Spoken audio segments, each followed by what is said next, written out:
Hello friends, कैसे हैं आप लोग। आई होप कि अच्छे होंगे। आज का सेशन है दृष्टि बिहार करंट अफेयर्स में से योजना या परियोजना देखेंगे। ठीक है, योजना या परियोजना। तो इससे पहले की वीडियो अगर आप लोग नहीं देखे हैं तो प्लीज़ वो भी देख लीजिए, तब भी चीज़ें आपको क्लियरिटी के साथ समझ में आएगी।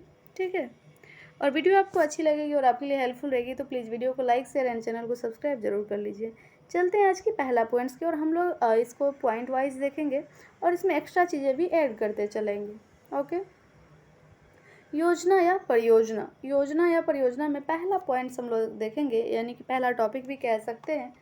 सेना प्रतिष्ठानों में हरित हाइड्रोजन परियोजनाओं के कार्यान्वयन के लिए समझौता ज्ञापन पर हस्ताक्षर, यानी लागू करने के लिए समझौता ज्ञापन पर हस्ताक्षर हाइड्रोजन परियोजनाओं के लिए। ठीक है, हम लोग इसको पॉइंट वाइज देखते हैं। पहला है एनटीपीसी रिन्यूएबल एनर्जी लिमिटेड। सबसे पहला तो ये देखना है कि एनटीपीसी रिन्यूएबल एनर्जी लिमिटेड होता क्या है। ठीक है, जिसको नवीकरणीय ऊर्जा बोलते हैं।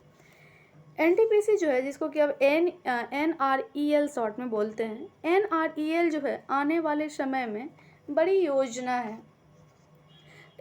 कह सकते हैं कि कंपनी का लक्ष्य जो है यानी साल 2032 तक रिन्यूएबल एनर्जी को, यानी कि नवीकरणीय ऊर्जा को, अपनी एनर्जी की अपनी क्षमता को जो है 60 गीगावाट बढ़ाने तक की है। 60 गीगावाट बढ़ाने तक की है। ठीक है, इसमें और देखें तो एनटीपीसी को जो है एनटीपीसी ग्रीन एनर्जी लिमिटेड में निवेश की छूट मिलने से भारत की जो ग्रीन इकोनॉमी है, भारत की ग्रीन इकोनॉमी वाली इमेज जो है मजबूत हो जाएगी। ठीक है, इसमें है कि बिल्ड ऑन एंड, इसको भी हम लोग समझेंगे कि बिल्ड ऑन एंड ऑपरेट, जिसको कि शॉर्ट में BOO बोलते हैं। क्या होता है ये जो है BOO मॉडल के अंतर्गत होता क्या है कि जो निर्मित वस्तुएं होती है, यानी कि निर्मित नई सुविधाएं का स्वामित्व जो है यह निजी साझेदार के पास होता है। ठीक है, अगर कहा जाए तो प्रस्तावित योजना के अंतर्गत निर्मित वस्तुओं जो है, वस्तुओं और सेवाएं भी ले लें तो वस्तुओं और सेवाओं की खरीद जो है,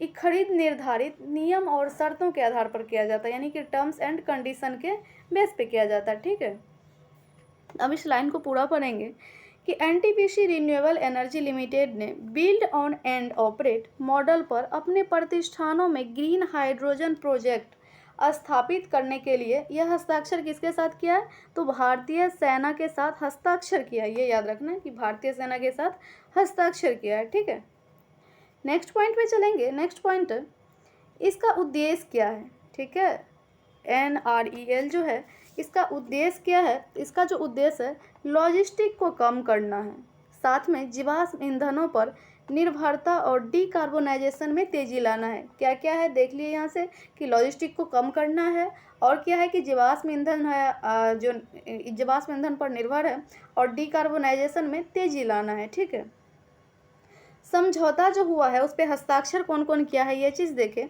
तो जो अभी NREL के CEO है, यानी कि NTPC REL के CEO है कौन है, मोहित भार्गव, और इसका लेफ्टिनेंट जनरल जो है कौन है, राजविंदर दीवान, इसने हस्ताक्षर किए हैं।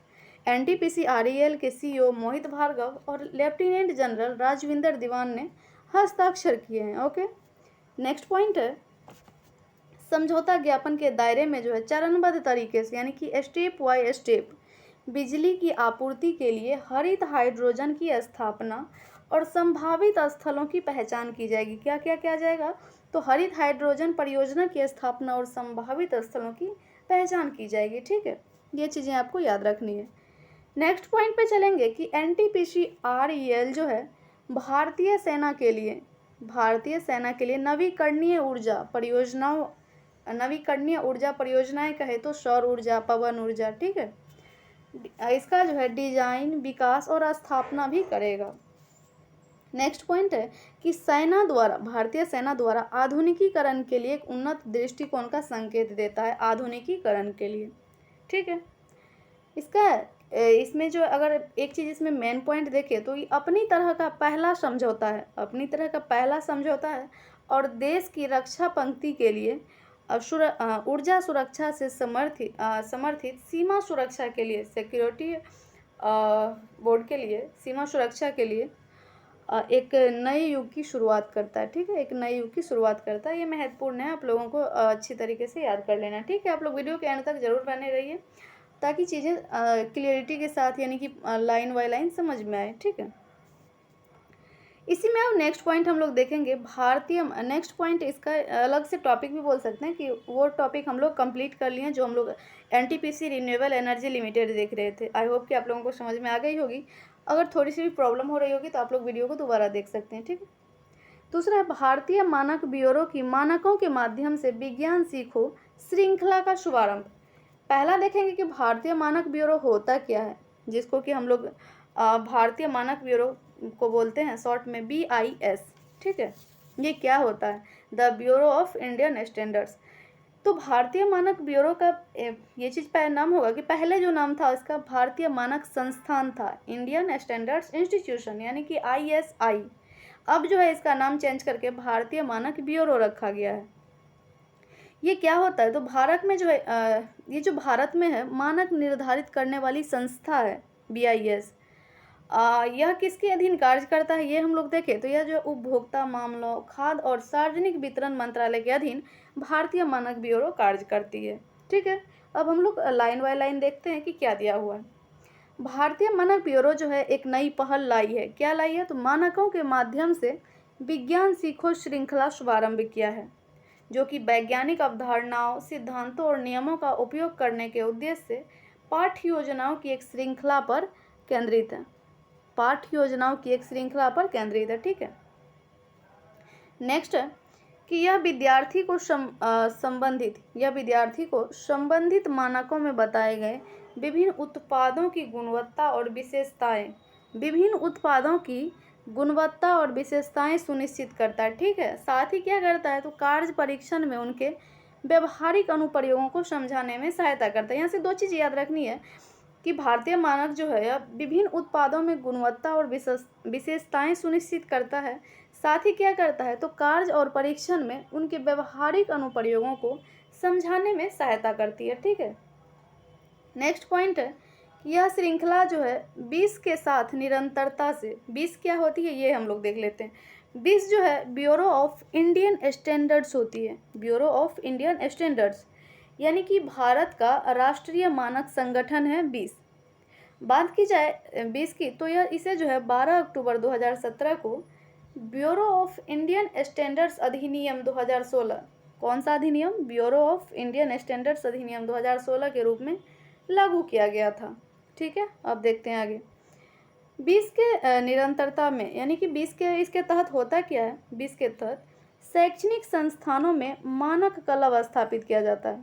शैक्षणिक संस्थानों में मानक क्लब स्थापित किया जाता है। इससे पहले भी स्थापित किया गया है, ये भी देखते हैं हम लोग कि 1 लाख से अधिक विद्यार्थी सदस्यों के साथ ऐसे 4200 से अधिक क्लब जो है पहले बनाए जा चुके हैं, ठीक है।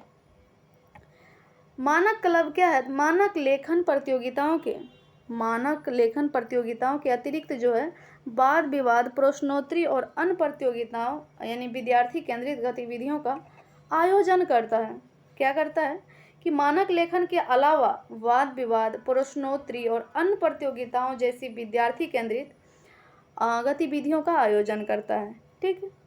नेक्स्ट पॉइंट है 20 जो है इन क्लबों की एक वर्ष